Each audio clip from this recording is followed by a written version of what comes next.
is Greg Silva. Hey, welcome to part 2 of our instructor training. Yesterday I talked about how motion creates emotion and also how to work on state management. Today we're going to talk about student frustration. What I want you to do is take yourself out of being an instructor and start putting yourself in the role of a student. When a student's in class and they're training and all of a sudden the instructor is barking out commands, how is the student feeling and what are they thinking? Most of the time the student's thinking, how am I doing? I need some type of feedback. Am I doing it right? Am I doing it wrong? As instructors, too often we start looking for the wrong things. That's the only time we really speak up. If someone's doing it wrong, you're going to yell them for doing it wrong. You can make some type of corrections. But if someone's doing it good, you have to give them feedback and tell them what they're doing right. Another thing that leads to frustration is when you start asking for improvement. So if you're asking for improvement or speed and power, and the student's all of a sudden, he's going there, and you're going through the numbers, 1, 2, 3, and you go faster, and he starts going faster to himself, and you're still saying go faster, now he gets totally frustrated because he's thinking, I'm doing as fast as I can. So what you have to do as an instructor is tell them what specifically you're looking for or give them tips on how to make it faster. So in other words, if you want more speed, what type of speed are you looking for? Are you looking for reaction time? Well, tell the student that. I want you to react quicker. So when I say go, you're done. I mean, that's how fast it has to be. Or you're pulling your hand back, you're chambering, and that's wasting time. So the shortest distance between 2 points is a straight line, so move in that straight line so you can be quicker. So if you ask for specifics, I want it faster, I want it more powerful, tell the student how to become more powerful, how to become faster, so he or she doesn't get frustrated. Now, when you're doing coaching, never stop talking. You're always getting some type of feedback. And again, the feedback is more than just good, great, awesome, but tell them exactly what you like so they repeat that same type of performance. Also, when you're teaching, walk the lines.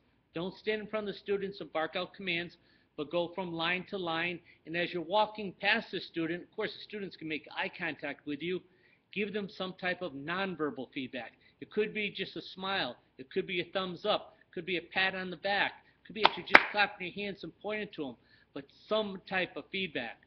And that's also important to be animated. In other words, we're not walking around the class with their hands in the belt or hands on the side like we're just a proud black belt, but we're working with our students. So get them motivated. If you want something louder, maybe cover your ear. If you want something stronger, make a muscle. If you want it faster, snap your hands. But become animated and make contact and make sure you walk the lines. Next thing is to make sure you have some type of contact with all your students. This is some type of fault that everyone falls into and that we tend to get our favorites. We get that 10 to 15% of the class that these guys are just spark plugs and they have the natural talent, and our attention tends to go towards those students. But all the students are coming for us for help, and it's our job as instructors to make sure everyone gets our attention.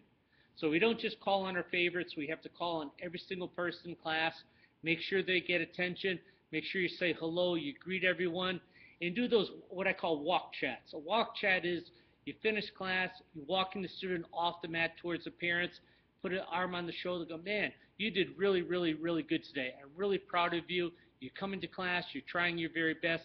It's students like you that make my job so rewarding. But give them some type of pep talk. Make sure that everyone gets the attention that they need and they deserve. And the last tip today is I want you to read body language. Now, all instructors are great at body language when it comes to martial arts. If I was going to approach you and start going like this, you know the right hand's coming. You can read my body language. When you talk to a student, watch his body language. A lot of times we try to motivate the student, but sometimes we get a little rough at it. And all of a sudden you can see the students start depressing. Make sure you watch the body language and make sure your encouragement really encourages the student. If you see them taking something the wrong way or taking something hard, or you see there's a change in their emotions, make sure you go back, keep working on the student, so when you're done motivating and talking to them, they're on top of the world. I've seen too many people start building up a student, then all of a sudden the student starts getting to brown belt or black belt. You start coming down a little hard on them, and then all of a sudden you can spiral backwards. All those times you worked on their confidence and self-esteem can be taken away in a split instant. So make sure how you deal with people. Make sure when you talk to people that you're reading the body language and you're constantly motivating them up to the level that you want them to be. So we did a lot today. We talked about the lines. We talked about student frustration. We talked about giving feedback. We talked about playing favorites. So take notes on this, work with your staff, and I'll give you some more tips tomorrow. Thank you.